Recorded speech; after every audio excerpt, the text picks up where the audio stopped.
minutes, on retrouve Jeff avec un retour sur les temps forts de ce week-end côté sport. Jeff, bonsoir. Bonsoir, avec Laurent Blanchard du journal La Provence, les éditions Vaucluse. Bonsoir et bienvenue, Laurent. Bonsoir à toutes, bonsoir à tous, bonsoir Jeff. Laurent, rugby à 15, motoball et football ont fait la une de ce week-end. On va commencer, si vous le voulez bien, par le foot, la Coupe de France, le deuxième tour, avec des clubs qui sont déjà au tapis, Val-d'Urance et Haute-Provence, et puis la sensation, Caumont qui sort courtisan au tir au but. Et oui, c'est le gros exploit du week-end, Jeff. L'équipe de District 2 a créé la sensation hier en prenant le meilleur sur toute saison qui évolue en Régional 1, soit 3 étages au-dessus. Après avoir tenu tête au Sporting durant le temps réglementaire, les Commontois ont fait preuve de sang-froid pendant la séance de tir au but et s'offrent ainsi un billet pour le 3e tour. Un 3e tour, Jeff, on retrouvera aussi notamment Bizan, le RC Provence, Monteux et Montfavet. Rendez-vous pour toutes ces équipes le 19 septembre. Oui, Montfavet qui s'est fait peur face à Erag, Jonquière s'est imposé facilement face à Avignon-Ouest, et le Pontévedène qui a battu Gordes 3-0. Le motoball, avec la suite du championnat, Carpentras qui prépare au mieux, Laurent, sa finale de Coupe de France avec une victoire dans le derby face à Valréas. Et oui, Jeff, comme vous le dites, Carpentras a parfaitement préparé sa finale de Coupe de France qui aura lieu samedi à domicile contre 3. La grosse cylindrée du championnat Élite 1. Samedi dernier, les Comtadins ont nettement dominé Valréas, comme vous le rappeliez donc Jeff, dans le derby, sous le score de 4-0, et se replace du coup au classement du championnat où il figure à la 3e place désormais.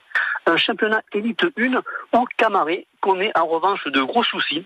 Les Camarétois, déjà battus à Lougat, se sont à nouveau inclinés sur le terrain de Saint-Georges, Lanterne Rouge, cette fois. C'est une grosse désillusion pour le club de Camaret qui va devoir réagir sans tarder, Jeff. Absolument, et j'avais Thierry Lafont, l'entraîneur de cette équipe de Camaret la semaine dernière dans le rendez-vous 100% sport, et je lui avais dit ça a tout du match piège. Mais c'est avéré.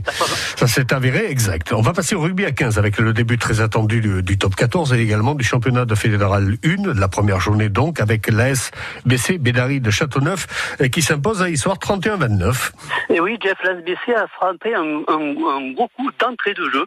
L'équipe vauclusienne s'est imposée sur le terrain d'une solide concurrente à la qualification, Issoire, sur le score de 31-29. Obtenue au finish, cette victoire lance parfaitement la saison des Verts et Noirs qui vont pouvoir préparer la réception de Nuit-Saint-Georges le dimanche à Château-du-Pape avec sérénité.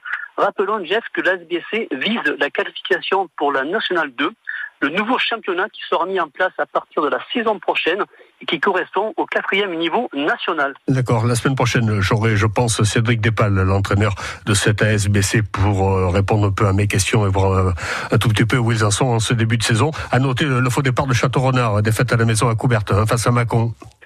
Et oui, en revanche, les voisins de Château-Renard ont mal démarré leur saison, mais ils peuvent encore se reprendre. C'est une équipe qui est solide et qui a des arguments à faire valoir. Donc c'est juste le début, il faut se mettre en place.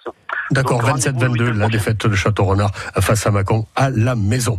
Laurent Blanchard, merci d'avoir été avec nous. Le journal de la Provence, les éditions Vaucluse, les résultats, les analyses, les commentaires jour après jour dans les colonnes de votre journal. Merci d'avoir été avec nous. Bonne soirée. Merci à vous, bonne semaine.